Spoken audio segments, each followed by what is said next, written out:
The cacophony of JFK International Airport boarding announcements, rolling luggage, hurried goodbyes faded into white noise as Max's bark shattered the controlled chaos. The German Shepherd's powerful stance transformed instantly from calm vigilance to rigid alarm, his deep barks echoing through Terminal B like warning shots.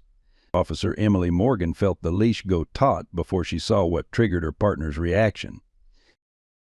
30 feet ahead stood a well-dressed couple, the man tall with manicured hands clutching something precious against his chest, the woman petite with darting eyes scanning escape routes. But it was what the man held that made Emily's blood run cold. A small child, perhaps 3 years old, unnaturally still with alabaster skin and bluish lips. The child's limbs hung limp, not like a sleeping toddler, but like a broken doll. "Sir, Mom, airport security," Emily called out, her voice commanding yet controlled as Max pulled forward, teeth bared. The couple froze, exchanging a panicked glance that lasted only a fraction of a second, but long enough. Emily had seen that look countless times in her 15 years of service. It wasn't the annoyance of innocent travelers interrupted. It was the unmistakable look of predators caught in the hunt. Leave a like and share your thoughts in the comments along with the city you're watching from now. Let's continue with the story. Emily Morgan was no stranger to the darker shades of humanity. At 35, her face carried the weathered determination of someone who had seen too much but refused to look away. 15 years with airport security had etched fine lines around her eyes that missed nothing, that had witnessed thousands of tearful reunions and just as many suspicious departures. But behind her professional demeanor lay a wound that never healed, the disappearance of her younger sister Sarah when Emily was just 17. The police investigation had gone cold, leaving behind only a broken family and Emily's unshakable resolve to prevent other families from experiencing the same devastation. After her military service as an MP, Emily had found her calling in airport security, specifically in human trafficking prevention. Her colleagues respected her dedication but whispered about her obsession. How she worked double shifts on holidays, volunteered for special assignments, and kept a wall of missing children's photos in her modest Queens apartment. What they didn't understand was that in each child's face, Emily saw echoes of Sarah. Max had come into her life 4 years ago, a German Shepherd puppy discovered during a raid on a dogfighting ring, trembling and malnourished in a filthy crate. Something in the pup's defiant eyes, even in his weakened state, had called to Emily. She'd taken him home that night against regulations. Under her patient care, Max had transformed into a formidable detection specialist with an uncanny ability to sense deception. More than a working dog, he had become her anchor when nightmares of Sarah jolted her awake at 3 a.m. JFK International, with its 200,000 daily passengers from across the globe, was both hunting ground and battlefield for Emily and Max. Behind the polished floors and duty-free shops flowed an invisible current of desperation, greed, and exploitation. New York served as both destination and transit point for trafficking networks that operated in plain sight, hidden behind legitimate businesses and protected by well-placed bribes. What passengers didn't see were the suspicious travel patterns, the children with rehearsed stories, the adults whose documents never quite matched their claims. Emily knew the airport's secrets, which security guards looked the other way for cash, which customs officials took too many breaks, which baggage handlers had unexplained income. In this world of shadows and whispers, Emily and Max stood as sentinels, often the last hope for those who had none. Max's reaction was unlike anything Emily had witnessed in their 4 years together. The German Shepherd's muscles tense beneath his tactical vest, ears erect and forward, nostrils flaring as he processed information imperceptible to human senses. His initial bark, sharp and commanding, escalated into a series of deep, aggressive growls that reverberated through the terminal. Travelers instinctively stepped back, creating a small clearing around the couple and the unnaturally still child. Emily observed the physical changes in her partner with practiced precision. Max wasn't merely alerting to contraband or explosives. This was his human trafficking response, a behavior pattern they'd refined through hundreds of training hours. The dog's eyes never left the child, his powerful body leaning forward with restraint that came only from years of disciplined training. "Sir, Ma, I am. I need to speak with you for a moment," Emily said, maintaining a professional tone while analyzing their body language. The man, mid-30s, expensive watch, designer shoes showing minimal wear, tightened his grip on the child. His posture shifted subtly, weight transferring to his back foot in classic flight preparation. The woman, younger, perhaps late 20s, manicured nails digging into her handbag, glanced repeatedly toward the exit doors. "Is there a problem, officer?" the man asked, voice steady but Adam's apple betraying a nervous swallow. "Our flight to Chicago leaves in 40 minutes. Emily stepped closer, noting how the child's head lolled against the man's shoulder without the instinctive adjustment even deeply sleeping children make. "I'm Officer Morgan with Port Authority Security. Your child appears unwell. We have medical staff who can help." "Just a fever," the woman interjected quickly, too quickly. "We've given him medicine. He'll be fine once we get home to our pediatrician." Emily nodded sympathetically while cataloging inconsistencies. The couple stood too far apart for parents sharing concern. The child's clothing, a light blue sweater, despite the summer heat, covered most of his body. Most telling, neither adult stroked the child's hair or checked his breathing, instinctive gestures for parents with sick children.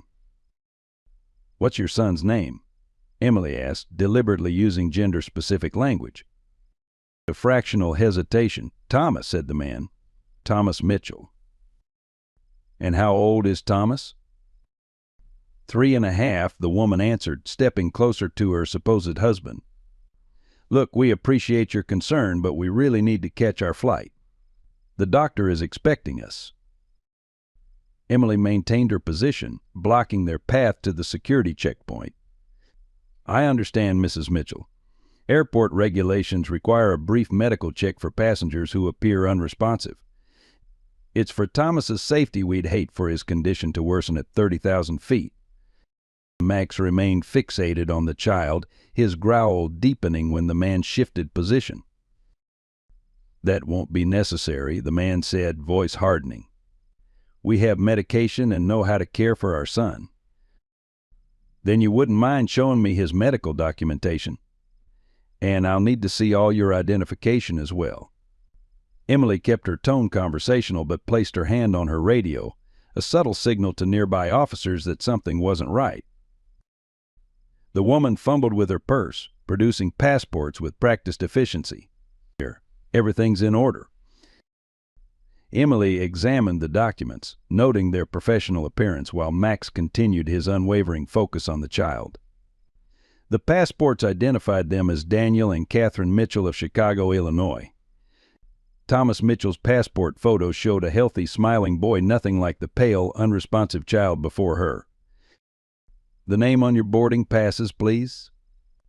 Emily requested, already alerting dispatch with a subtle code phrase about a potential trafficking situation. Catherine's fingers trembled slightly as she produced the boarding passes. "See? Mitchell family. Gate 23 billion.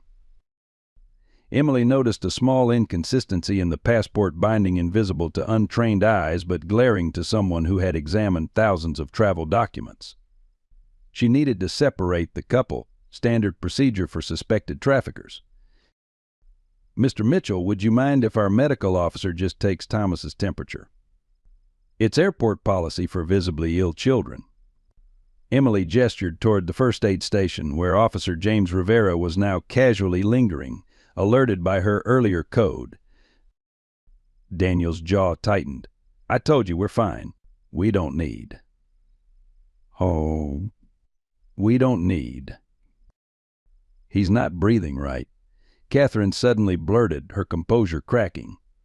"Please, we need to get him to Chicago." "Catherine, shut up," Daniel hissed, shifting the child to his other arm. The dynamic changed instantly. Emily moved her hand to her weapon, not drawing but establishing clear authority. "Sir, I need you to come with me now. Your child requires immediate medical attention." Daniel's eyes darted around the terminal, calculating odds and exits. Travelers continued flowing around them, oblivious to the life or death drama unfolding beside the duty-free shop. For 3 heartbeats, time seemed suspended in the artificial light of the terminal. Then chaos erupted. Daniel shoved Catherine toward Emily and bolted, still clutching the limp child. "Run, they know," he shouted, barreling through a group of startled passengers. Max reacted instantly, lunging forward but stopping at Emily's quick command, "Stay with her." The dog pivoted, pinning Catherine against the wall with nothing more than his presence and a throat-rumbling growl. Emily's voice cut through the terminal noise as she sprinted after Daniel. "Security alert, Terminal B. Male suspect fleeing with endangered child. Full exit seal now." Daniel ran with surprising speed, shouldering aside an elderly man and leaping over a row of seats. The child bounced lifelessly in his arms, head rolling with each frantic stride. Travelers scattered, some filming with phones, others pressing against walls to avoid the pursuit. Emily closed the distance, her daily 5-mile runs and tactical training proving their worth. "Stop. Security," she shouted, knowing he wouldn't comply but needing witnesses to hear the command. Daniel reached the doors to the parking garage, glancing back with wild eyes. In that second of hesitation, Emily tackled him, twisting to absorb the impact and protect the child from the fall.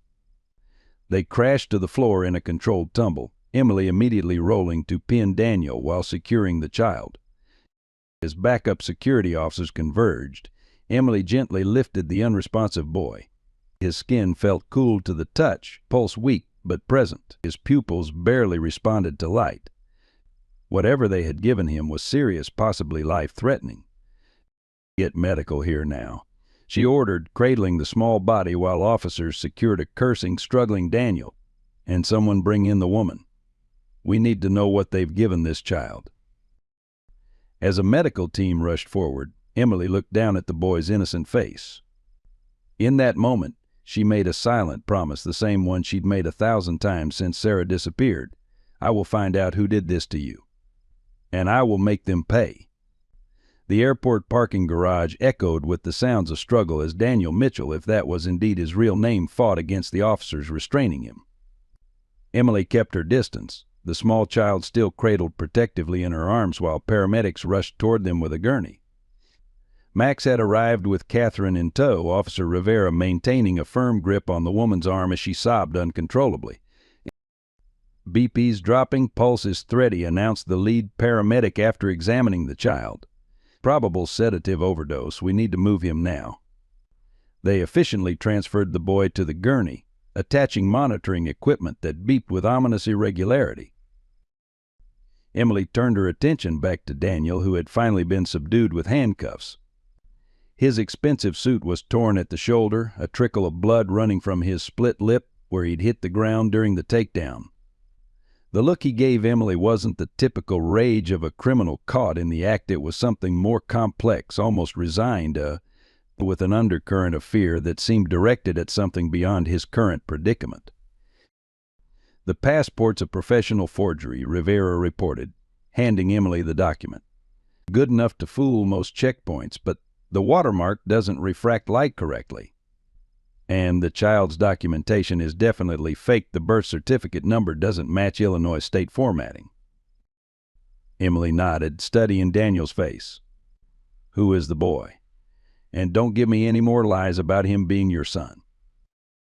Daniel's jaw tightened, eyes darting toward Catherine, who was now seated on a concrete barrier, shoulders heaving with silent sobs.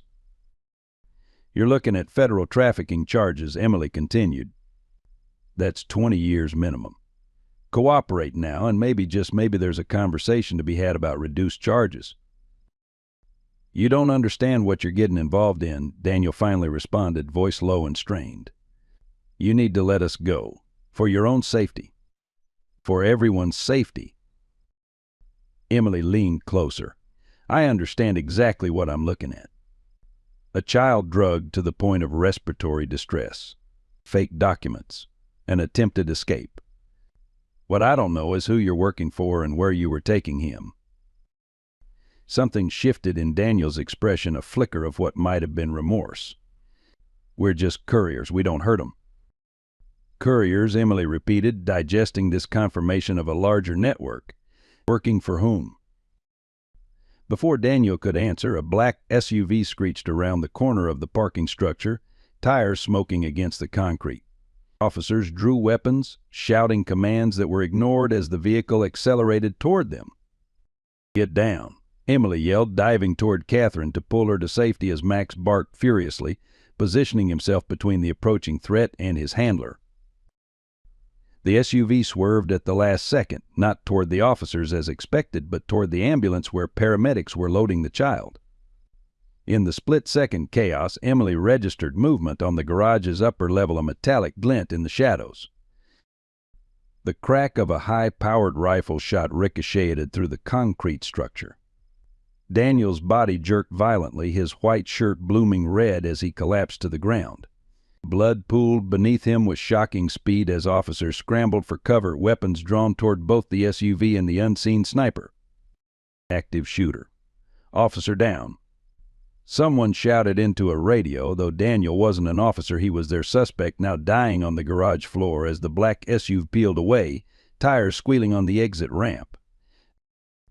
Emily crawled to Daniel, pressing her hands against the wound in his chest, but the bullet had struck with lethal precision. His eyes were already glazing, blood bubbling from his lips as he struggled to speak. "Shadow," he gasped, fingers weakly clutching at Emily's wrist. "Warehouse 42.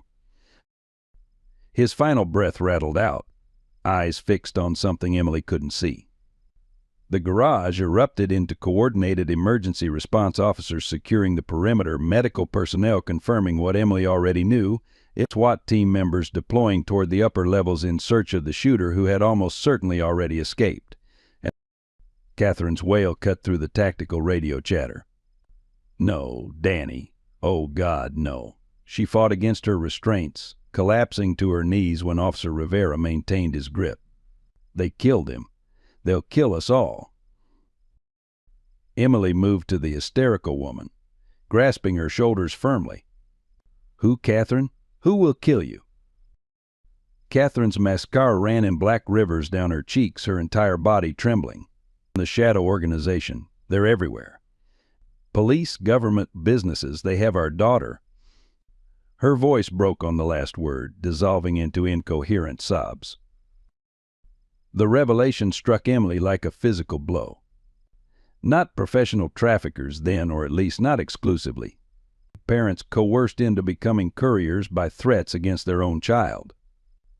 It explained the inconsistencies in their behavior, the strange mix of determination and fear. "Your daughter," Emily repeated, keeping her voice steady despite the horror churning inside her. "They took your daughter and forced you to transport this boy. Is that what you're telling me?" Catherine nodded frantically. "Lily. She's 4. They showed us video proof of life this morning. Said if we delivered the boy to Chicago, we'd get her back." Her breathing came in ragged gasps. "Danny didn't believe them. Said once we were in, they'd never let us out. But what choice did we have? She's our baby." Medical personnel approached to check Catherine for shock while Emily processed this devastating new information. The organization's methodology was evolving, using desperate parents as mules reduced their exposure and provided built-in motivation for the couriers to succeed at any cost. "The boy," Emily said, glancing toward the ambulance where paramedics were still working frantically. "Who is he? Where did they have you pick him up?" "We never knew his name," Catherine whispered. "They gave us his papers yesterday. Said he was acquired from an orphanage in Eastern Europe. High-value merchandise, they called him." Her voice cracked again. "He was already drugged when they handed him over. They said he'd stay under until delivery." Emily fought to maintain her professional demeanor, though rage burned in her chest. "And Warehouse 42? What Daniel said before he died?" Catherine's eyes widened. "I don't know about any warehouse. We were supposed to deliver to a clinic in Chicago, Lakeside Pediatric Associates." Danny handled all the details. She looked down at her husband's body, now being photographed by crime scene technicians. "Oh God, what happens to Lily now?" The question hung in the air as Commander Wilson, Emily's superior, arrived on the scene, his face grim beneath salt and pepper hair. He took in the body, the hysterical woman, the ambulance with its precious cargo, and the assembled officers with a sweeping glance. Morgan, report, he barked, pulling Emily aside. Max stayed close to her side, still on high alert despite the apparent end to immediate danger. Emily quickly summarized the situation, including Daniel's dying words and Catherine's claims about their daughter being held hostage. Wilson frowned, making notes in his small black notebook. The shooter? Gone. SWAT's clearing the structure, but given the precision of the shot, I'm guessing it was a professional hit, in and out in seconds. Wilson nodded, expression unreadable. And the child? Critical but stable, likely sedated with benzodiazepines based on symptoms. Emergency services are transporting him to Mercy Hospital. I've assigned Rivera to accompany them. Good work containing the situation, Wilson said, though something in his tone struck Emily as off, too measured, too controlled for the chaos around them. I'll take over from here. I want you to return to headquarters and complete your incident report. Full details, everything the woman told you. Emily hesitated. Sir, with respect, I should continue questioning Catherine. She's responsive to me, and there's a child's life at stake, her daughter. That's an order, Morgan, Wilson interrupted, his voice hardening. We have protocols for these situations. I'll personally oversee the woman's questioning and coordinate with Chicago PD about this clinic. As Emily reluctantly prepared to comply, her phone vibrated with an incoming text. She glanced down, expecting a message from Rivera about the boy's condition. Instead, she saw Daniel's phone on the evidence table nearby, its screen illuminated with a new message that made her blood run cold. Warehouse 42. Tonight. Shipment leaves at midnight. Emily's mind raced. The shooter hadn't been after the child. They could have taken the ambulance if that were the case. They had specifically targeted Daniel, eliminating him before he could reveal more about the organization. A loose end neatly tied off. She slipped Daniel's phone into an evidence bag, careful to ensure Wilson didn't notice her interest in it. Yes, sir, I'll head back now. But I'd like to check on the boy once he's stabilized. Wilson nodded absently, already turning his attention to the SWAT commander. Fine, just get that report done first. And Morgan? This is big. Keep it contained, need to know only. As Emily walked away, Max pressed closer to her side than usual, his body language communicating a tension that mirrored her own growing unease. In 15 years of law enforcement, she'd developed an instinct for when things didn't add up. Right now, those instincts were screaming. Warehouse 42, tonight. A shipment, almost certainly more children. Emily had until midnight to find the location, understand what she was walking into, and determine who she could trust. Because one thing was becoming increasingly clear, this shadow organization had connections in places she'd always considered safe. And Commander Wilson's insistence on removing her from the investigation felt less like protocol and more like deliberate obstruction. As she reached her vehicle, Emily knelt beside Max, scratching behind his ears while whispering so only he could hear, "Something's wrong, buddy. Really wrong. But we're going to find that warehouse with or without backup." The German shepherd's eyes locked with hers, reflecting the same determination that had driven her since the day Sarah disappeared. This wasn't just another case anymore. This was personal. The fluorescent lights of the Port Authority Security Headquarters buzzed overhead as Emily sat at her desk, fingers hovering over her keyboard. The incident report template glowed on her monitor, but her mind was elsewhere, on Daniel's dying words, on the text message about Warehouse 42, that on Catherine's desperate confession about her kidnapped daughter. Max lay at her feet, eyes alert despite the long hours, his occasional glances toward the door suggesting he shared her unease. Emily's thoughts were interrupted by Commander Wilson's heavy footsteps approaching her cubicle. She quickly minimized the warehouse property records she'd been searching and maximized the half-completed incident report. "Morgan, where are we with that report?" Wilson asked, looming over her desk. His tie was perfectly knotted despite the chaos of the day, not a silver hair out of place. After 15 years in law enforcement, Emily had learned to read the subtle signs of stress in her colleagues. Wilson showed none, and which seemed increasingly strange given the circumstances. Almost finished, sir, she lied smoothly. Just making sure I've included all relevant details about the suspected trafficking network. Wilson nodded, then lowered his voice. The boy from the airport is stable but still unconscious. Toxicology shows a complex mixture of sedatives, professional-grade stuff, not street drugs. We're running his DNA and fingerprints through international databases. But I'm not optimistic. These organizations are careful about selecting children without records. And Catherine Mitchell?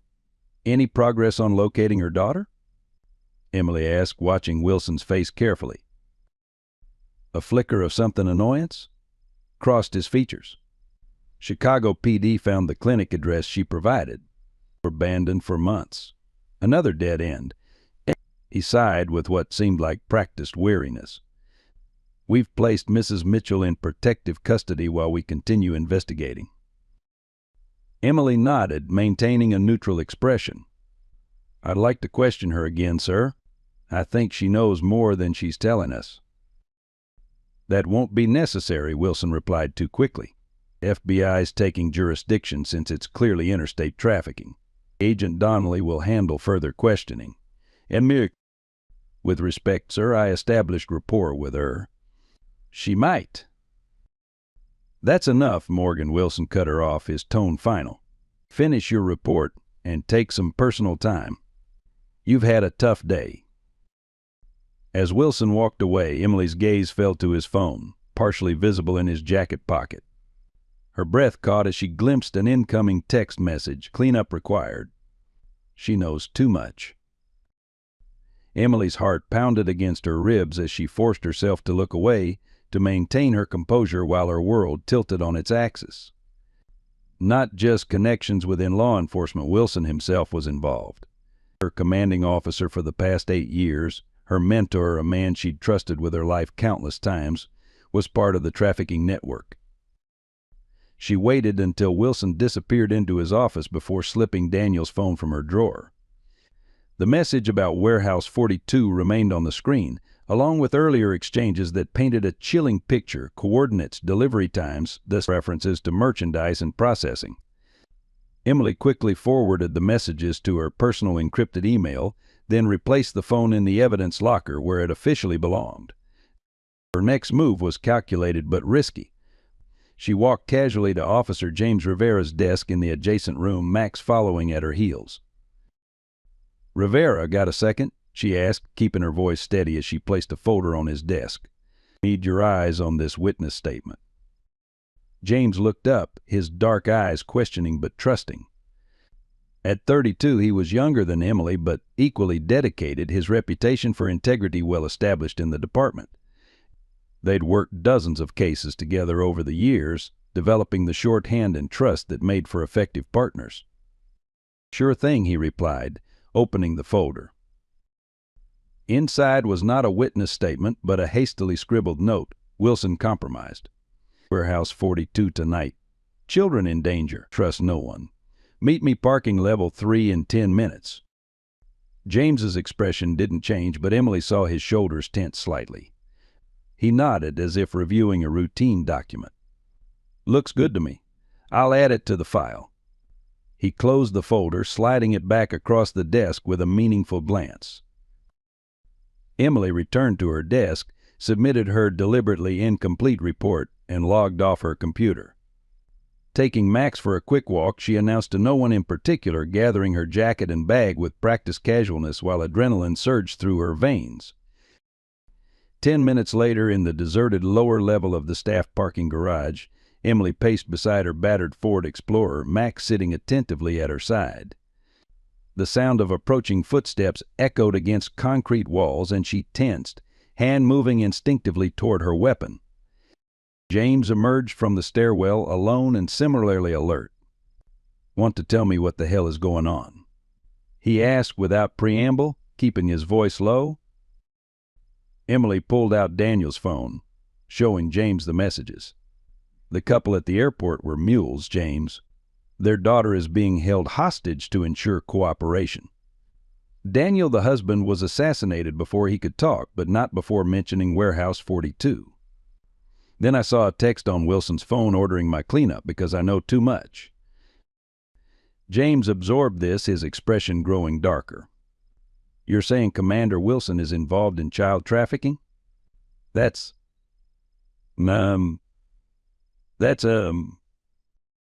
insane. I know how it sounds. But the evidence is mounting and we're running out of time. Emily scrolled through more messages on Daniel's phone. Whatever's happening at this warehouse is going down at midnight. Children's lives are at stake. We should take this up the chain, Emily.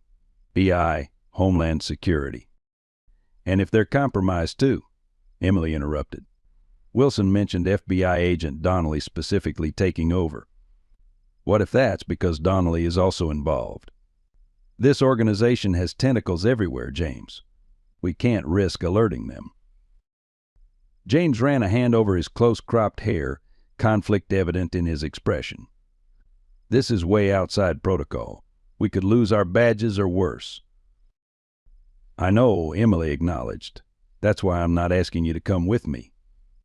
I just needed to tell someone I trust what's happening in case she left the sentence unfinished. A shadow passed over James's face. In case you don't come back. He was silent for a long moment, then straightened his shoulders. You're not going alone. James. Mames. My niece disappeared 3 years ago, he said quietly, the unexpected revelation stopping Emily mid-protest. Sophia, she was 9, walked to the corner store in broad daylight and vanished. Police found nothing. The case went cold. His voice grew hoarse. Every missing child case since then, I keep hoping it will lead to her somehow.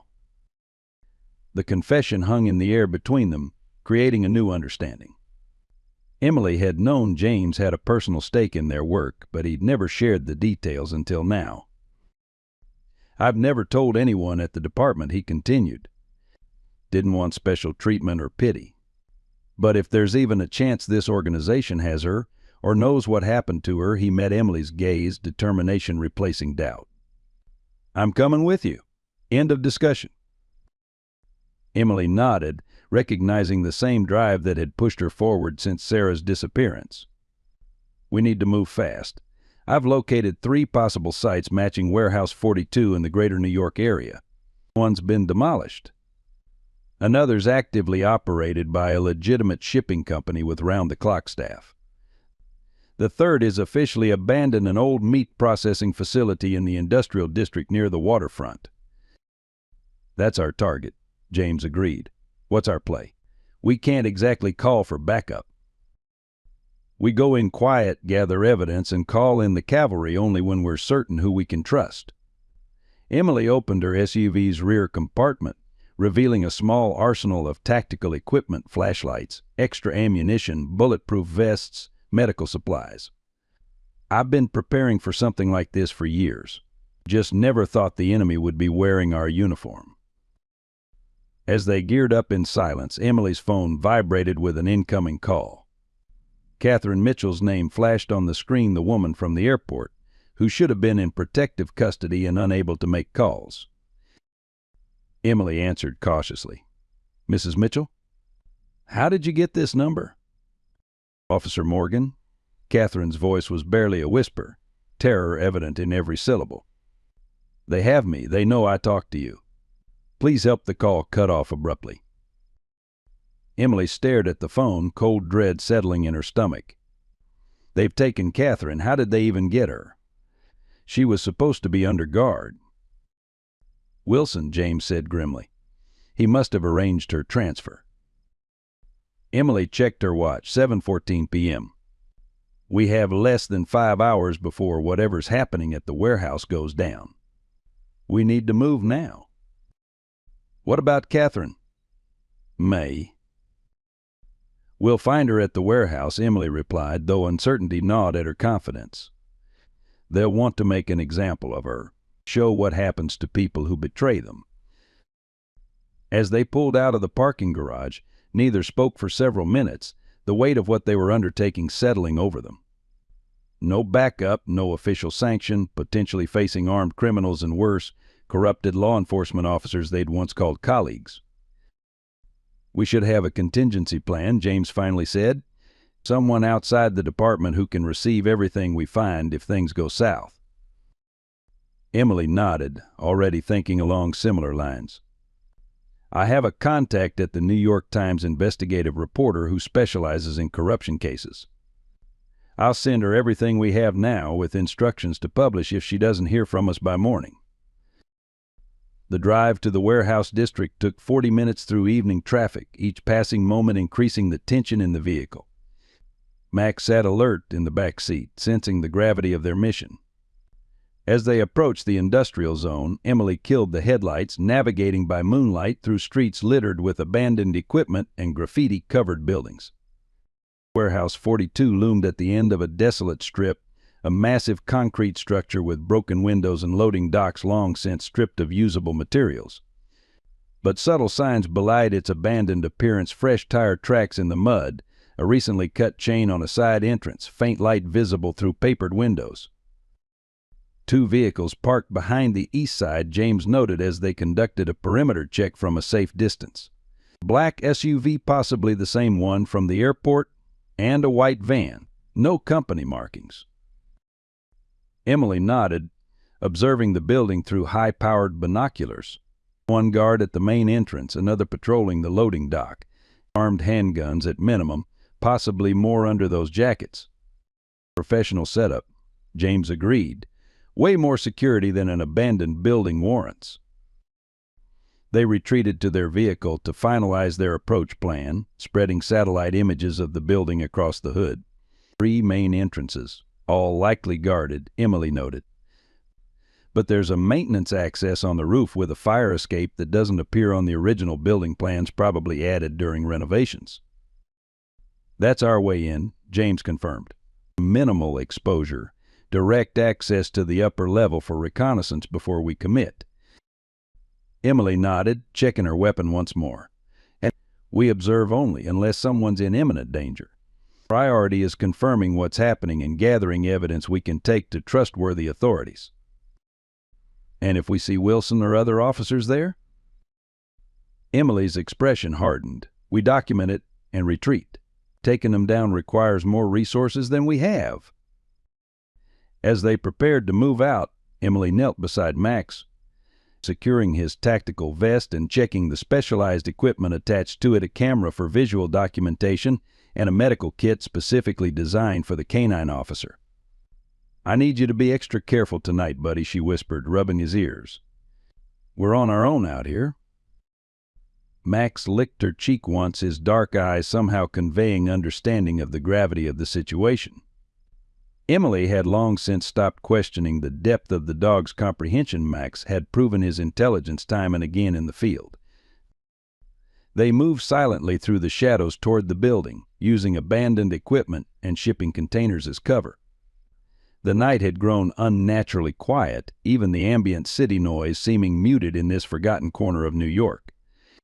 As they neared the fire escape, a faint sound carried on the wind: a child's cry, quickly muffled. Emily and James exchanged grim looks. Their suspicions were confirmed. Children were inside.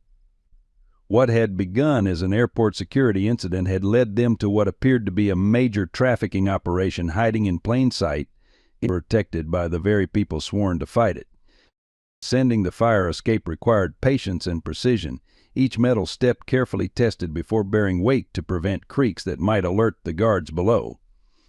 When they finally reached the roof access door, they found it secured with a padlock, old but functional. James produced a set of lock picks from his tactical vest. "The benefits of a misspent youth," he whispered with a grim smile, setting to work on the lock while Emily kept watch.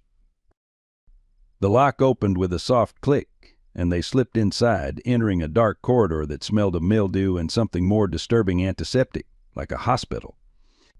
Max's ears perked forward, his posture signaling detection of human sense. They followed the dog's lead through a maze of abandoned offices, staying low and moving silently. As they descended a staircase to the main floor, the sounds became clearer: muffled conversations, occasional metallic clangs, and most disturbingly, soft whimpers that could only come from frightened children. The main warehouse floor had been transformed.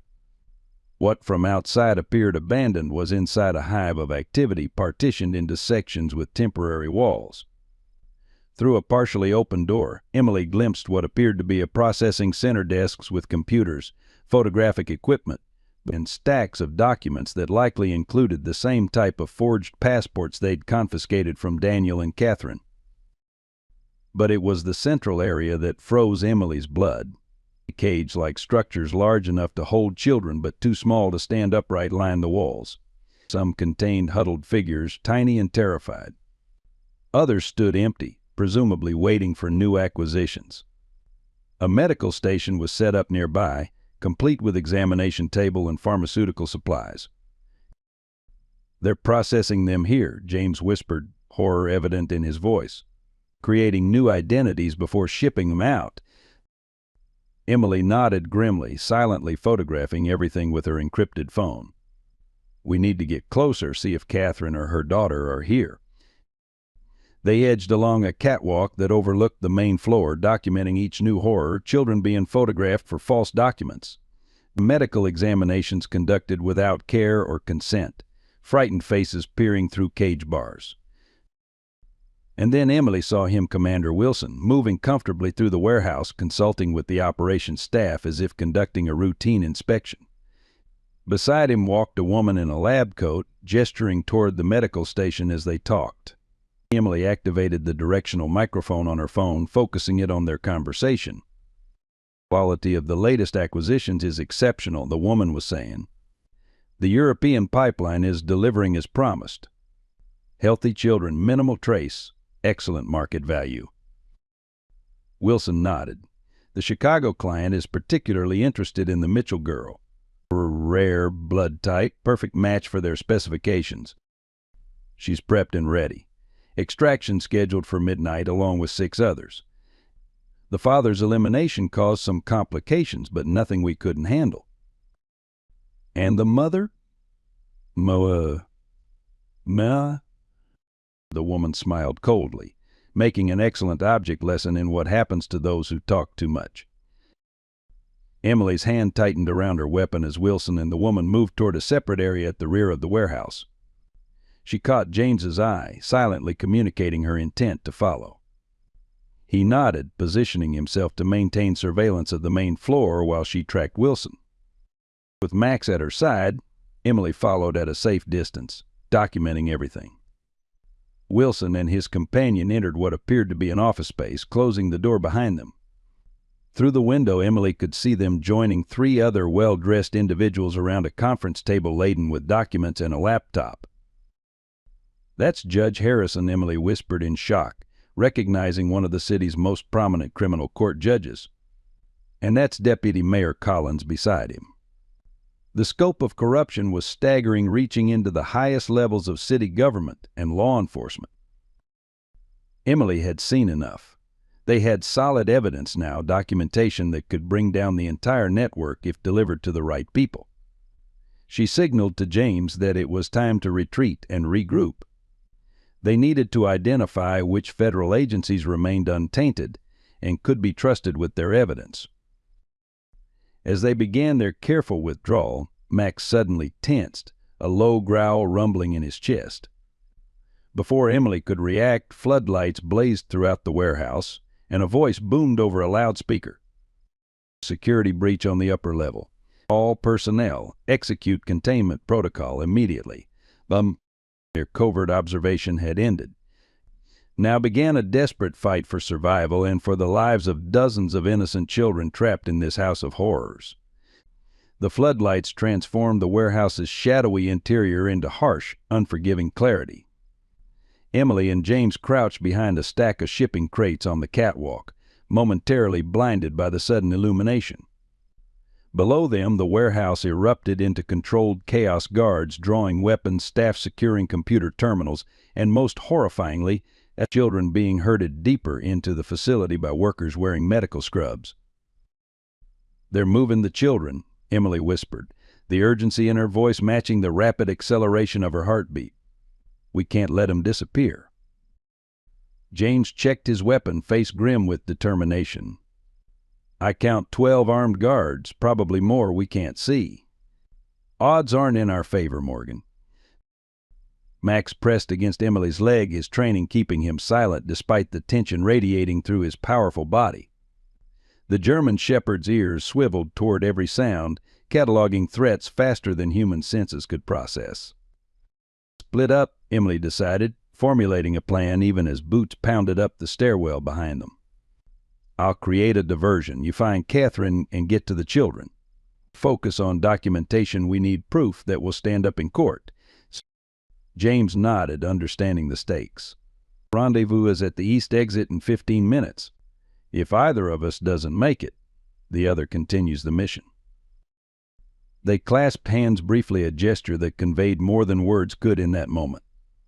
Then James was gone, slipping through a maintenance door while Emily and Max moved in the opposite direction, deeper into the shadowy upper level of the warehouse.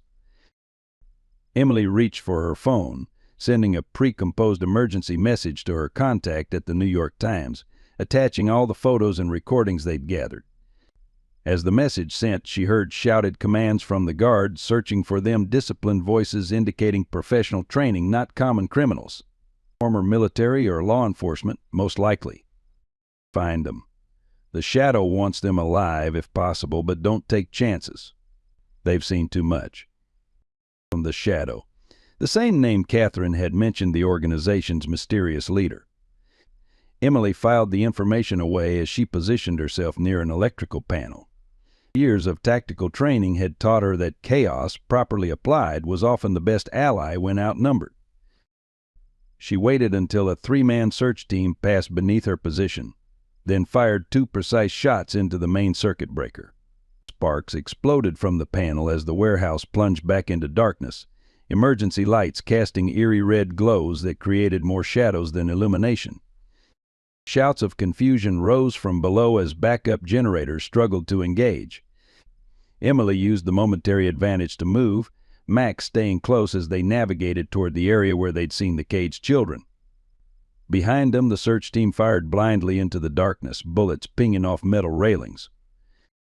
The warehouse's layout became a maze in the emergency lighting. Emily rounded a corner and nearly collided with a guard, his weapon half raised. Before he could shout an alarm, Max launched forward, a gray missile of muscle and purpose. The guard went down hard, the German shepherd's jaws locked around his weapon arm.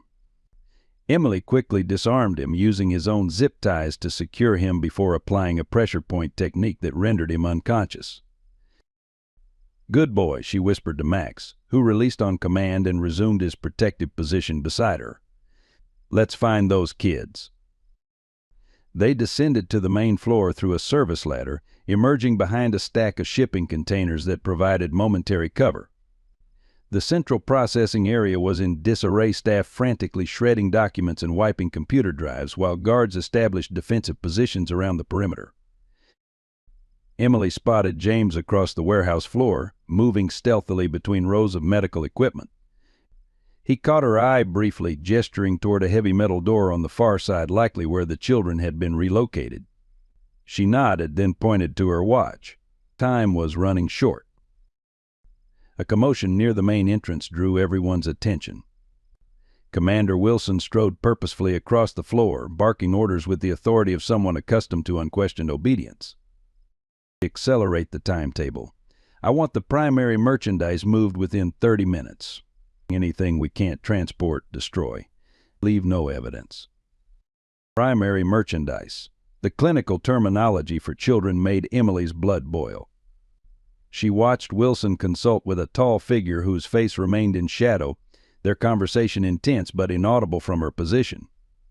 Using the distraction, Emily worked her way around the perimeter, Max continually scanning for threats. They reached a row of filing cabinets that staff had been emptying into shredders. While the workers focused on Wilson's new orders, Emily quickly rifled through the remaining files, the photographing documentation of what appeared to be purchase orders complete with prices for children based on age, physical characteristics, and country of origin. The evidence was damning, confirming her worst fears about the operation's scope. These weren't just random kidnappings. This was a sophisticated international network with corporate-level organization. And based on the documents, some children were being trafficked not just for adoption or labor, but for medical purposes, matching specific blood types and physical requirements for clients. A soft whimper from behind a partition drew her attention. Emily cautiously peered around the edge and found herself looking at Catherine Mitchell, bound to a chair, her face bruised and tear-streaked. Their eyes met, and Catherine's widened in shocked recognition. "Officer Morgan," she whispered, voice cracking with desperate hope, "you came." Emily quickly moved to her, checking the zip ties that secured Catherine's wrists and ankles to the metal chair. "I'm getting you out of here. Where's your daughter?" "They took her," Catherine sobbed, trying to keep her voice low, "with the others, through that door." She nodded toward the same heavy door James had indicated. "They're preparing them for transport. Please, she's all I have left." As Emily cut through the restraints with a tactical knife, the warehouse's emergency lights suddenly gave way to full illumination. The backup generators had finally engaged. Exposed in the bright light, Emily pulled Catherine behind a stack of crates just as a guard rounded the corner. "Intruder." "Section 3, the guard shouted, raising his weapon. Emily pushed Catherine down. "Stay here." She rolled to the side as bullets splintered the crate where she'd been standing seconds before. Max circled behind the guard, a tactical maneuver they'd practiced countless times, and struck from the rear, knocking the man off balance. Emily closed the distance, disarming him with a precise strike before rendering him unconscious with a sleeper hold. But the alarm had been raised. Multiple footsteps converged on their position as Emily helped Catherine to her feet. "We need to move now." They ran toward the heavy door, dodging between equipment and containers as guards opened fire from multiple positions. James appeared from a side passage, providing covering fire that forced the guards to take cover. Found the central database, he shouted over the gunfire, holding up a portable hard drive. Full client list, shipping manifests, financial records, everything. They reached the door together, Emily using the access card she'd taken from the unconscious guard to unlock it. The heavy metal swung open to reveal a nightmare, a loading dock where children were being systematically loaded into specially modified shipping crates with air holes. Some were crying, others disturbingly silent, their eyes vacant from sedatives or trauma. "Lee," Catherine screamed, spotting a small blonde girl being carried toward one of the crates. "That's my daughter." The workers turned at Catherine's cry, reaching for weapons. Emily and James moved simultaneously, their law enforcement training evident in their coordinated response. Within seconds, 3 workers were down, and Emily had reached the man holding Lily, pressing her weapon against his temple. "Put the child down." Slowly. The man complied, lowering the struggling girl to the floor. Catherine rushed forward, gathering her daughter in a desperate embrace as James secured the worker. "Mommy's here," Catherine sobbed, rocking the disoriented child. "I'm here now." Emily quickly surveyed the scene. 23 children ranging from approximately 3 to 12 years old, some already sealed in crates, or others huddled together in a makeshift holding pen. Among them was the boy from the airport, still groggy but conscious. "We need to get them all out," Emily said, the enormity of the rescue operation becoming clear. "There's no way we can move them quietly." James nodded grimly. "Then we don't move quietly. We call in everyone: FBI, Homeland Security, NYPD. Flood the zone with so many agencies that even corrupted officers can't control the narrative." But Emily hesitated, acutely aware of the risk. "Wilson has connections everywhere. What if?" "We don't have a choice," James interrupted, gesturing to the children. "Look at 'em, Emily. We're out of options." Before she could respond, slow applause echoed through the loading dock. They turned to see Commander Wilson standing in the doorway, flanked by 4 armed guards. His expression was one of almost paternal disappointment. "Officer Morgan, always so dedicated, so driven. I told them you were dangerous, but they didn't appreciate just how determined you could be." Wilson stepped forward, his weapon casually held at his side. "I admired that about you, you know. It reminded me of myself once upon a time." Emily positioned herself between Wilson and the children, Max growling low beside her. "It's over, Wilson. We have everything: documentation, witness testimony, physical evidence. Multiple copies already sent to secure locations." Wilson smiled, the expression never reaching his eyes. "Nothing is ever truly over, Emily. Systems adapt. People forget. New opportunities arise." He surveyed the loading dock with proprietary interest. "Do you have any idea how much revenue this operation generates? The influence it purchases? The doors it opens?" "Children aren't revenue streams," Emily replied, disgust evident in her voice. "They're human beings with rights and futures you've stolen."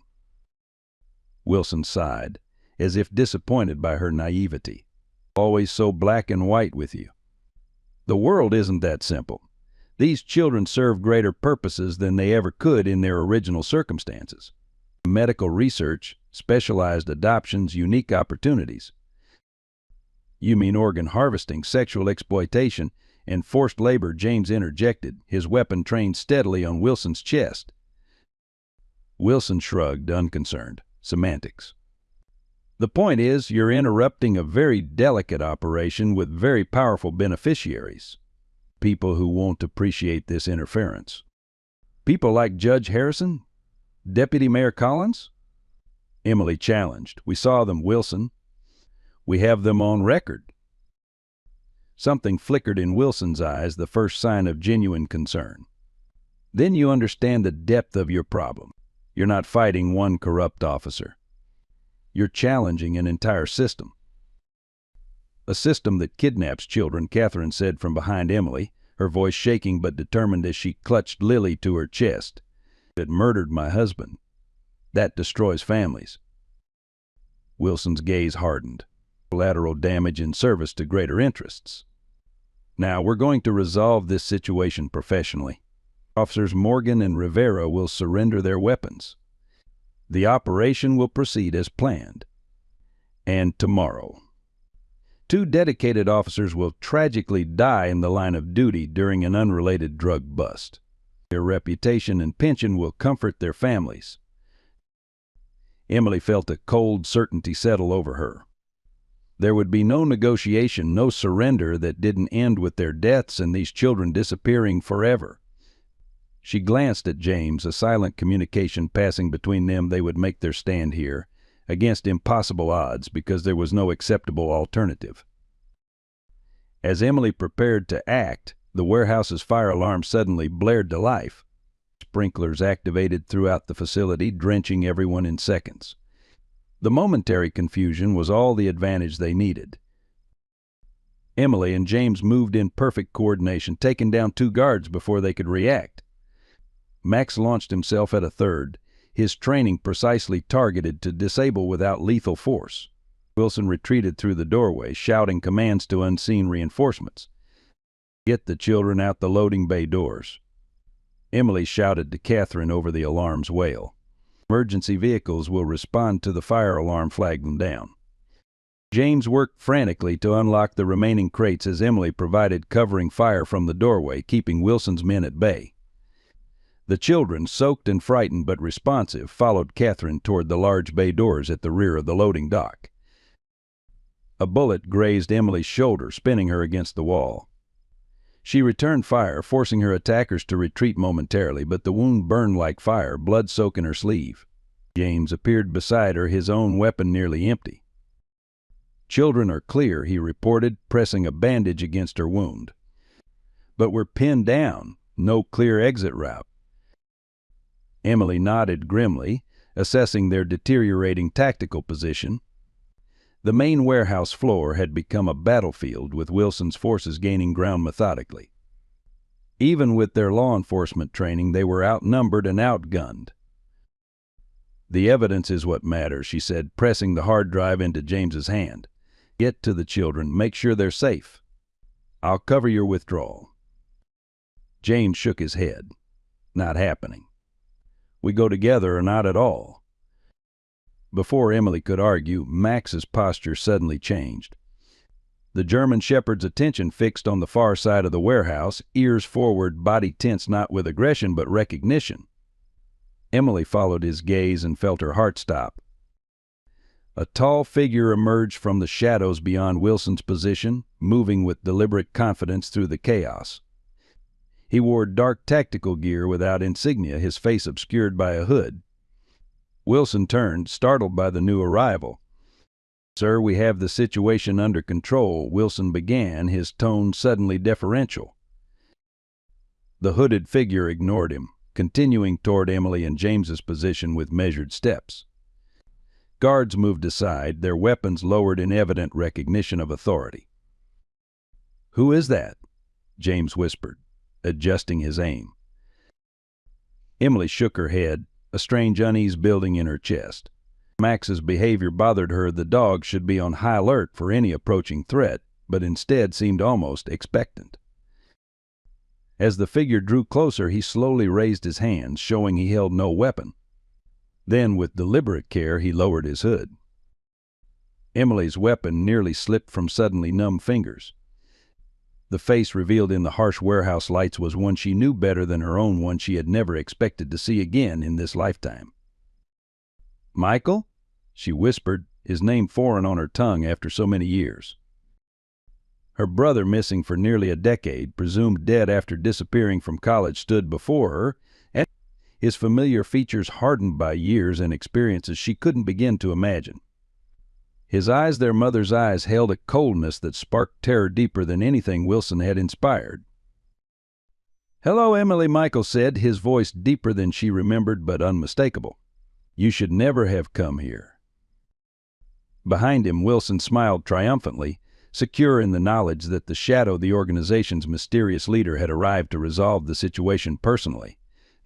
What he couldn't know, what no one in the warehouse could possibly understand, was that Emily's worst nightmare and greatest hope had just collided in a single impossible moment. Her brother was alive. Her brother was the Shadow. Her brother was the architect of everything she had sworn to destroy. The warehouse seemed to shrink around Emily, the chaos of alarms and gunfire fading into a distant hum as she stared at her brother's face.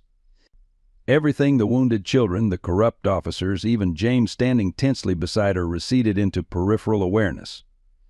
All she could see was Michael, the impossible ghost made flesh. "Get the children to safety," Emily said to James, her voice steady despite the earthquake happening in her chest. She never took her eyes off Michael. "I'll handle this." "Emily, don't," James began. "Go," she insisted. "Those children need protection. Make sure they get it." James hesitated only a moment longer before nodding grimly. "Be careful," he murmured, then backed away toward the loading bay doors, guiding Max with a practiced hand signal that the dog reluctantly obeyed. As James disappeared with Max, Emily felt profoundly alone. The distance between her and Michael, mere yards physically, but an unbridgeable chasm in every other sense, seemed to pulse with the weight of unspoken histories. "You let him go?" Wilson questioned Michael, clearly surprised.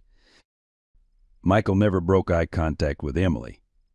"They won't get far, and I need to speak with my sister alone." Wilson's eyes widened at the revelation. "Sister, you never mentioned." "Leave us," Michael commanded, his tone brooking no argument.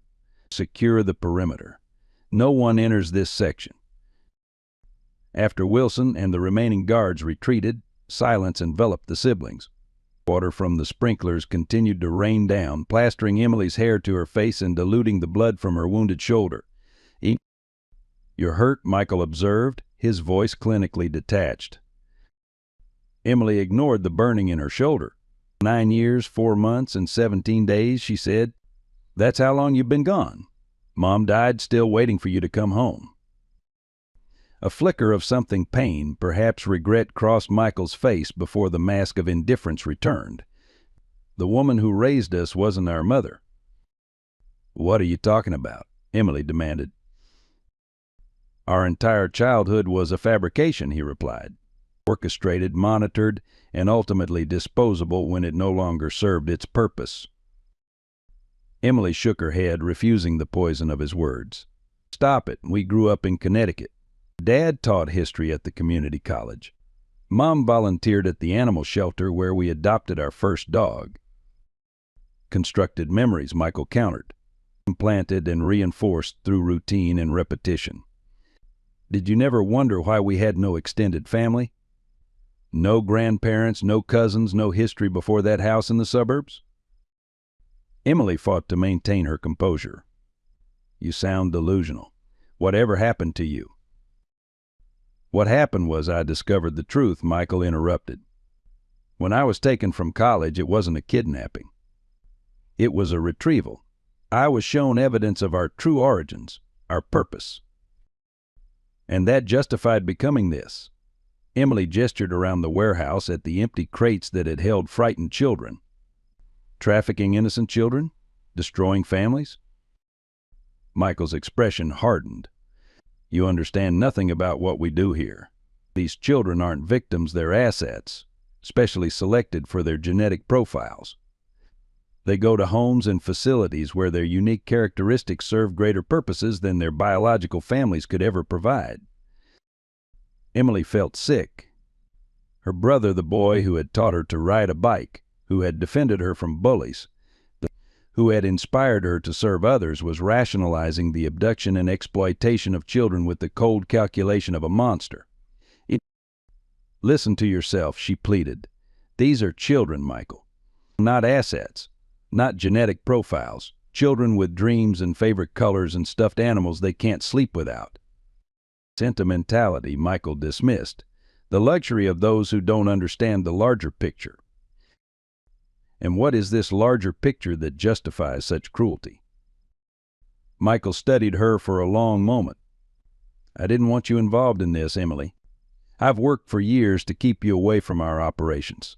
Redirected investigations, buried evidence that might cross your path. Even arranged transfers for officers who got too close to connecting you to me. The implication struck Emily like physical blow. Sarah, she whispered. Our sister. Did you take her too? Michael's silence was answer enough. Emily's legs nearly gave way beneath her. Is she alive? She serves a greater purpose now, Michael replied, his evasion confirmation of Emily's worst fears. The warehouse floor felt unsteady beneath Emily's feet as pieces locked into place her lifelong mission to find missing children, her relentless pursuit of trafficking networks. All of it had been a blind search for the brother and sister stolen from her. And now she'd found one of them, transformed into someone unrecognizable. You can still end this, she said, summoning strength from somewhere beyond her breaking heart. Help me free these children. Tell me where Sarah is. We can still be a family. Something like regret softened Michael's features. It's too late for that, Emily. We're beyond reconciliation. The moment you entered this warehouse, you forced a choice I've avoided for years. A thunderous explosion rocked the building from somewhere in the main warehouse area, sending debris raining down around them. The fire alarm's wail took on new urgency as genuine flames began to lick at the walls. Wilson, Michael said with disgust, destroying evidence the only way he knows how. Imprecise, messy. Emily realized with horror that the entire warehouse was being deliberately destroyed with potentially dozens of people still inside. There are children still in here. Only the damaged ones, Michael replied dispassionately. Inventory that failed quality control. The casual cruelty in his words extinguished Emily's last hope that something of her brother remained salvageable. The person before her wore Michael's face but was hollowed of everything that had made him human. Another explosion rocked the building, larger than the first. Support beams groaned overhead as the warehouse's structural integrity began to fail. Emily knew she had minutes, perhaps only seconds, to escape. Come with me, she urged, extending her hand across the gulf between them. It's not too late. Michael regarded her outstretched hand with something approaching sadness. Always the optimist. Always believing people can change. He shook his head. Go, Emily. Live your life. Forget what you've seen here. Forget me. I won't leave you." "Then you'll die for nothing," he replied coldly. "The organization is bigger than this facility. Bigger than me. It will continue with or without us." A massive section of ceiling collapsed between them, sending up a cloud of dust and debris that momentarily blocked Michael from view. When it cleared, he was gone. A side door swung and closed, the only evidence of his exit. Emily moved to follow, but another support beam crashed down, blocking her path. Flames engulfed the far side of the loading dock, cutting off her escape route. Smoke thickened the air, burning her lungs as she frantically searched for an alternative exit. There was none. The warehouse was becoming a tomb around her, punishment for her discovery of terrible truths. As consciousness began to fade, Emily thought of Sarah, still out there somewhere, perhaps as lost to humanity as Michael had become. She thought of the children she'd helped save, hoping they would find their way back to innocence.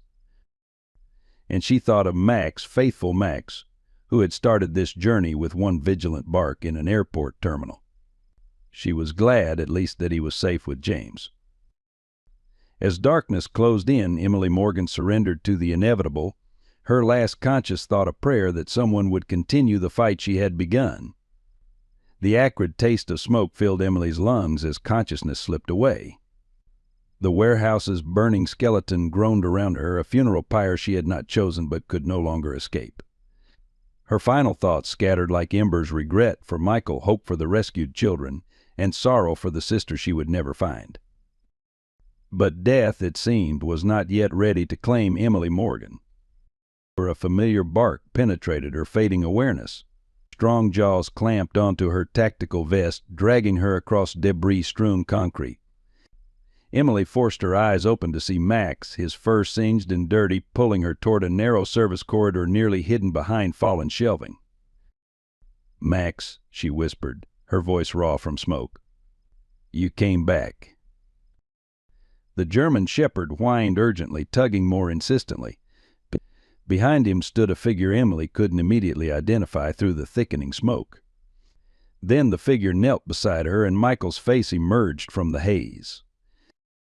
"I told you to leave," he said, quickly checking her injuries. Emily stared in confusion. "You came back for me?" "Apparently I still have one weakness left." Michael lifted her effortlessly, supporting her weight as they navigated the narrow corridor. "That dog of yours found me. Nearly took my arm off until I followed him back to you." Max led the way, navigating through the burning building with uncanny precision. Emily, drifting in and out of consciousness, caught fragmented images. Michael's face, tense with concentration, Max's determined stride, ticked walls of flame parting just long enough for their passage. They emerged into the cold night air as another explosion rocked the warehouse. Michael set Emily down behind a concrete barrier, a safe distance from the engulfed building.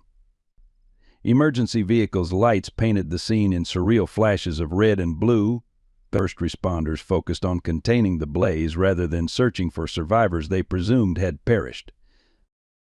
Emily's vision cleared enough to truly see her brother.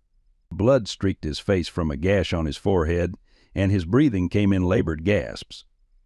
Not the untouchable criminal mastermind from moments earlier, but a human being vulnerable and wounded. "Why?" she managed. "Why save me when you were ready to let me die?" Michael stared at the burning warehouse, flames reflecting in his eyes. "I've spent 9 years becoming something I barely recognize. Building an empire on suffering I've justified with logic so twisted it shames me to remember it." He turned to her, his expression stripped of pretense. "But I couldn't watch my sister die. Not when I could prevent it." "You said those children were just assets," Emily challenged, her strength returning with her anger. "You justified trafficking them, experimenting on them." "I believed that once," Michael admitted, his voice hollow. "Or convinced myself I did. The truth is more complicated."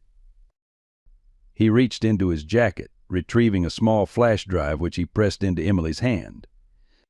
"This contains everything: client lists, financial records, identities of every child who passed through our system. And something else you need to see." Emily stared at the drive, then back at her brother. What is this? A deathbed confession. You've orchestrated the kidnapping and sale of children, Michael. Nothing justifies that. Now, justification. Explanation. Michael shifted, wincing as he revealed a wound in his side that had soaked his shirt with blood. When I disappeared from college, I was taken by the organization not as a victim, but as a recruit. They'd been watching me for years. My intelligence, my detachment, my potential for their work. Emily listened, torn between the investigator's need for information and the sister's horror at what she was hearing. They showed me files, Michael continued, evidence that our childhood was a carefully constructed experiment, that we were special subjects in a program designed to create certain psychological profiles. Our parents weren't our biological parents. They were handlers assigned to raise us according to specific protocols. That's insane, Emily protested, though doubt crept into her certainty. The absence of extended family, the methodical nature of their upbringing, the gaps in photo albums before a certain age, details that had never quite aligned. I thought so too, Michael said, but the evidence was irrefutable. DNA tests, early childhood recordings, documentation of the selection process. He paused, meeting her eyes directly. We were chosen, Emily. 3 unrelated children with specific genetic markers placed together to create the perfect family unit. A controlled experiment in nature versus nurture. Emily's world tilted on its axis. Sarah? Also selected. Not our biological sister. Michael's expression softened. But still our sister in every way that matters. They took her as a warning to me when I began questioning orders. She became both hostage and initiate. Is she alive? Emily demanded. Yes, she's alive. Michael's confirmation sent a surge of hope through Emily's chest. And that's why I've been playing a very dangerous game for the past 3 years. He shifted again, revealing a concealed body camera attached to his tactical vest. I haven't been running this organization, Emily. I've been infiltrating it, gathering evidence, working with an international task force so deeply undercover that only 5 people in the world know of its existence. Emily stared in disbelief. You expect me to believe you're some kind of deep cover agent? After everything I saw in there? The things you said? I expect you to review the evidence, Michael replied, gesturing to the flash drive. Everything I've done, every compromise, every moral line crossed has been to dismantle this organization from within and find Sarah. I had to become the shadow to destroy it. Max whined softly, pressing against Emily's side as if sensing her turmoil. She absently stroked his head, mind racing to reconstruct her understanding of everything that had happened. Wilson? The children I saw being processed? Wilson is genuinely corrupt, a true believer in the organization's work, Michael explained. The children you rescued tonight were scheduled for transport to legitimate medical facilities under false documentation. Every child I could divert from worse fates I did. Some I couldn't save without blowing my cover. The weight of his words hung between them. Emily studied her brother's face, searching for deception and finding only exhaustion and regret. Why tell me now? Why risk everything? Michael smiled faintly. Because you forced my hand. Your investigation reached levels that threatened years of undercover work. I tried to keep you away had Wilson assigned you to dead-end cases. Ensured evidence disappeared before it reached you. But you were always too determined. Pride briefly illuminated his features. Just like when we were kids and you wouldn't stop until you found that lost kitten in the storm drain. The memory, so ordinary, so human, cracked Emily's defenses.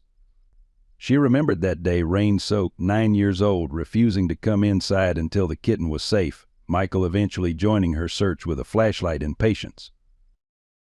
If what you're saying is true, Emily said cautiously, then you need medical attention. We need to get you to a hospital. Michael shook his head. I can't be connected to this. The organization has tentacles everywhere, hospitals, police departments, government agencies. Until the task force moves on the evidence I've gathered, I remain the shadow. In the distance, sirens wailed as more emergency vehicles approached. Michael tensed, preparing to disappear again. "Wait," Emily said. "The girl from the airport, where were they really taking her?"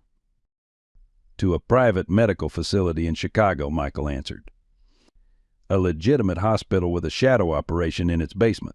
Children with rare blood types or genetic markers are processed there for specialized procedures." "And Sarah? Where is she?" Pain flickered across Michael's face. "In their primary training facility. She's become one of them, Emily. Conditioned and corrupted through methods I wouldn't wish on my worst enemy. Rescuing her is complicated." "I need to see her," Emily insisted. "You will," Michael promised. "But first we need to end this together." He nodded toward the flash drive that contains coordinates to a dead drop with additional evidence. "Wait for my signal before you move on it." Emily's training and instincts warred within her. Her brother had admitted to terrible things, yet claimed a greater purpose. The evidence would either condemn or vindicate him. And somewhere Sarah was waiting, perhaps not even knowing she was lost. "How will I know it's really you signaling?" she asked. Michael reached down to Max, who surprisingly allowed the touch. From his pocket he produced a small object, a carved wooden fox, instantly recognizable to Emily as the childhood talisman they had passed between them as a secret token of support. "This will come to you," he said, pressing it into her hand. "When you receive it, you'll know it's time." As blue and red lights appeared at the edge of the property, Michael rose to leave. Emily caught his arm. "I should arrest you," she said. "Everything in me says you're manipulating me even now." Michael nodded soberly. "I understand. But ask yourself, if I meant you harm, why save you from the fire? Why give you evidence that could destroy me if I'm lying?" He glanced at Max. "And why would he trust me if I were truly the monster you believe me to be?" Emily looked at her dog, whose behavior toward Michael had indeed been puzzling, cautious but not aggressive, but as if recognizing something beneath the surface that human senses couldn't detect. "One way or another, I'll find the truth," Emily promised. "And I'll find Sarah."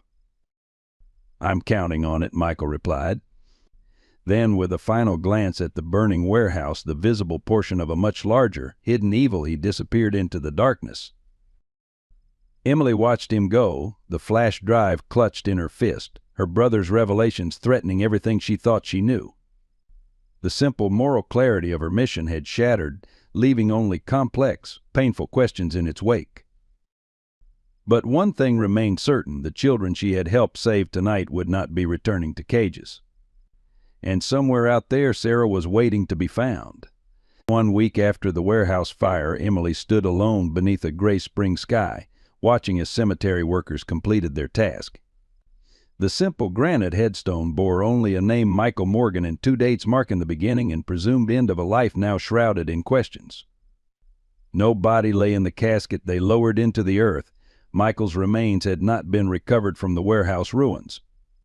But Emily needed this ceremony, this physical acknowledgement of all she had lost and perhaps found again. The official investigation had moved with surprising speed. The flash drive Michael gave her had proven genuine, containing meticulously organized evidence of the trafficking network's operations spanning 2 decades.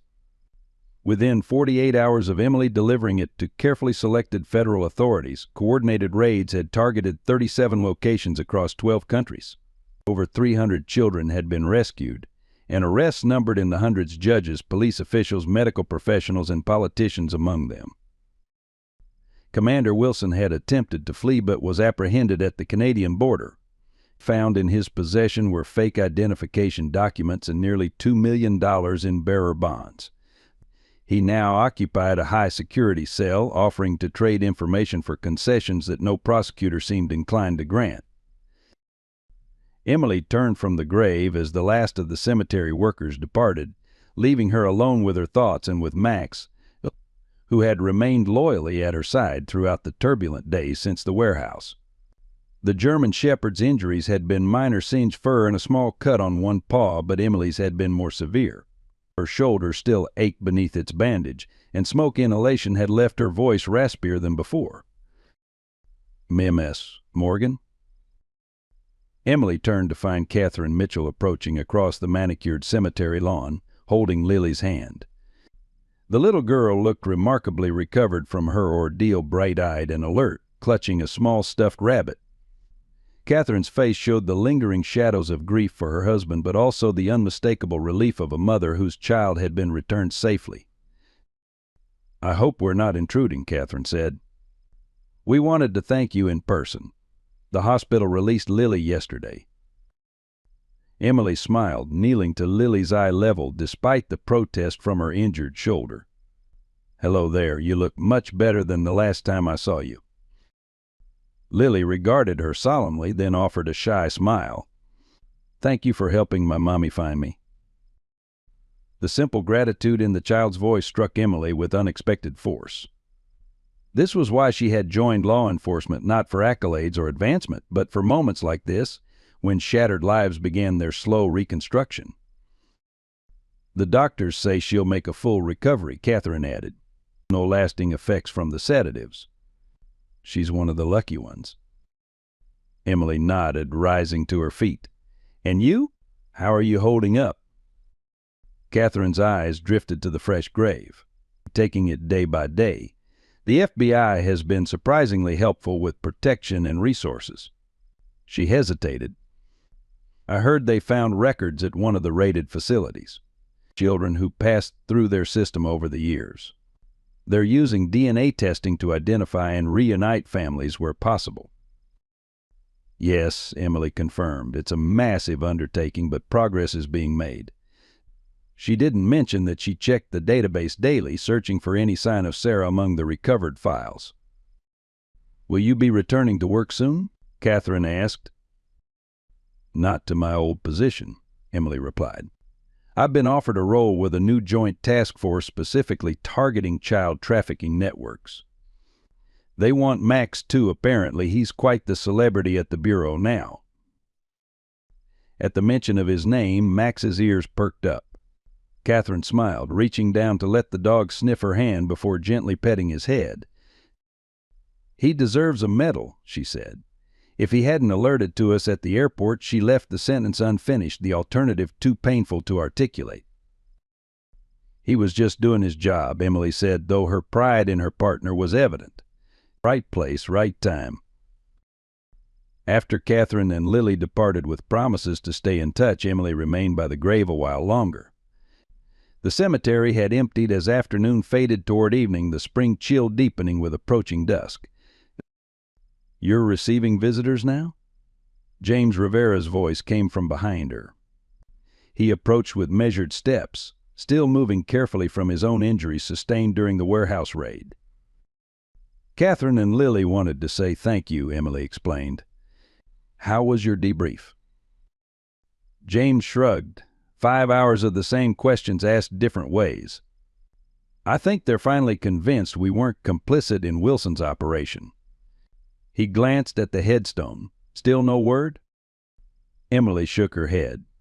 She had shared Michael's revelations with James, the only person she trusted completely with the truth. The flash drive's contents had confirmed much of Michael's story, including documentation of the family experiment that had brought 3 unrelated children together under the supervision of assigned guardians. But whether Michael had truly been working to bring down the organization from within or had simply seen an opportunity to escape justice remained unproven. "The international raids found evidence of someone working against the organization internally," she said. "Critical shipments diverted, potential witnesses relocated before they could be eliminated, evidence preserved rather than destroyed. Someone was playing a very dangerous double game." "You believe it was him," James observed. "It wasn't a question." "I want to," Emily admitted, "but wanting something doesn't make it true." They stood in companionable silence, united by their shared experience and the knowledge that their lives had been irrevocably altered by what they had uncovered. The task force assignment, James finally said. "Have you decided?" Emily nodded. "I start next month. They're giving me time to recover first." She looked at him. "They mentioned they have an opening for a second team leader." James smiled slightly. "Already accepted. Someone needs to keep you from charging into burning buildings." His expression grew serious. "What about Sarah? Any leads?" "Nothing concrete yet, but the investigation is ongoing and new evidence emerges daily."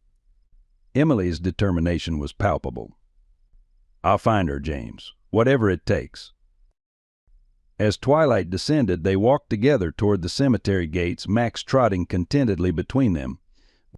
Emily's phone buzzed with a text message from an unknown number, a single set of coordinates and a time, 3 days hence. "Important?" James asked, noting her sudden stillness. Emily tucked the phone away. "Could be. I'll know more later." At the cemetery entrance, a small package waited on the passenger seat of Emily's car, a plain brown paper wrapping secured with twine. No postage, no markings to indicate its source. Emily opened it carefully, aware of James watching with professional concern. Inside lay the carved wooden fox that Michael had shown her at the warehouse, along with a folded note containing just 2 words, "Sarah waits." "Is that what I think it is?" James asked quietly. Emily closed her hand around the fox, feeling its familiar contours press into her palm. "It's a promise," she said, "and a beginning." As they drove away from the cemetery, Emily felt a curious lightness despite the weightiness of what lay ahead. The organization had been wounded but not destroyed. Sarah remained lost somewhere in its shadowy infrastructure. Michael's true allegiance was still uncertain. But for the first time since that fateful day in the airport, when Max's bark had set everything in motion, Emily felt something she had almost forgotten: hope. Not the desperate hope of previous years, built on fragile foundations of wishful thinking, but something more substantial: hope forged in fire, tempered by truth, and strengthened by sacrifice. The road ahead would not be easy. Justice rarely followed a straight path. But Emily Morgan had never shied away from difficult journeys, especially those that mattered most. In the rearview mirror, the cemetery receded into darkness. Ahead, city lights beckoned with their promise of life continuing, of wrongs that could be righted, of families that might yet be made whole. Max settled contentedly in the back seat, his mission for now complete. But Emily knew their greatest challenge still awaited. Somewhere out there, Sarah was waiting to be found. And this time Emily would not be searching alone. In Emily and Max's journey, we witness the enduring power of family bonds that transcend time and tragedy. For those of us who've lived long enough to experience loss, to wonder about paths not taken, and to question whether our search for answers might be futile, this story reminds us that it's never too late for reconciliation and truth.